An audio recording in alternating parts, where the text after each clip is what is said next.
സർക്കാർ ആശുപത്രികളോട് ജനങ്ങൾക്കുള്ള വിശ്വാസം കുറഞ്ഞു വരുന്നത് അത്ര ശുഭകരമല്ല. ജനങ്ങളുടെ നികുതി പണത്തിൽ നിന്ന് മുടക്കുന്ന തുകയ്ക്കുള്ള ഫലമാണ് നമുക്ക് തിരിച്ചു കിട്ടേണ്ടത്.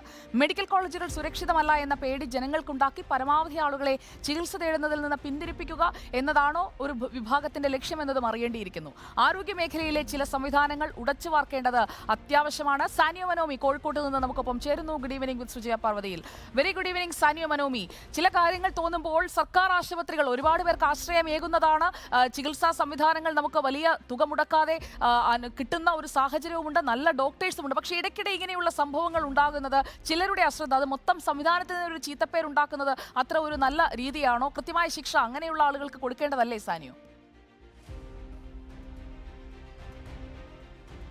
അതുതന്നെയാണ്, കൃത്യമായ ശിക്ഷയാണ് ഇതിനുള്ള ഏറ്റവും നല്ല നടപടി എന്ന് പറയുന്നത്. മാത്രവുമല്ല, ഈ ഡോക്ടർമാരുടെ ജോലിഭാരം കുറയ്ക്കാനുള്ള ഒരു നടപടി കൂടി ഉണ്ടാവണം എന്നുള്ളതാണ്. ഈ പറയുന്ന ബിജോൺ ജോൺസൺ എന്ന് പറയുന്ന ഡോക്ടർ അന്നേ ദിവസം 16-ലധികം ശസ്ത്രക്രിയകൾ നാവിന് ചെയ്ത ഒരു ഡോക്ടറാണ്. ആ ശസ്ത്രക്രിയയ്ക്ക് ശേഷമാണ് കൈവിരലിന് ശസ്ത്രക്രിയ ചെയ്യാനായി ഈ കുഞ്ഞ് അങ്ങോട്ട് എത്തുന്നത്.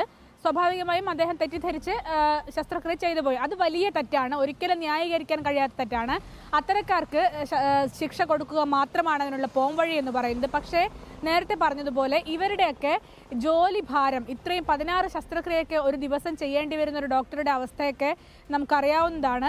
ഈ ജോലി ഭാരം കുറയ്ക്കുക എന്നതും അങ്ങേയറ്റത്തെ ഒരു പ്രധാനപ്പെട്ട കാര്യമാണ്. മാത്രവുമല്ല, ജൂനിയർ ഡോക്ടർമാരെയാണ് പലപ്പോഴും ഇത്തരം ജോലികൾക്കൊക്കെ ചുമതലപ്പെടുത്തുന്നത് എന്നത് മറ്റൊരു പ്രധാനപ്പെട്ട കാര്യമാണ്. മെഡിക്കൽ കോളേജിൽ സീനിയർ ഡോക്ടർമാരുണ്ടായേക്കും, പക്ഷേ അവരൊന്നും ഈ പണിയെടുക്കാതെ മറ്റ് പല പണികളും എടുക്കുകയും ജൂനിയർ ഡോക്ടർമാരെ ഇതിനൊക്കെ നിയോഗിക്കുകയും ചെയ്യുന്നതും ഒരു കാരണമാണ്. മെഡിക്കൽ കോളേജിൻ്റെ ഇത്തരത്തിലുള്ള ഒരു സംവിധാനം ഉടച്ചു വാർക്കുക എന്നത് മാത്രമാണ് അതിനുള്ള പോംവഴി എന്നാണ് പറയാനുള്ളത്.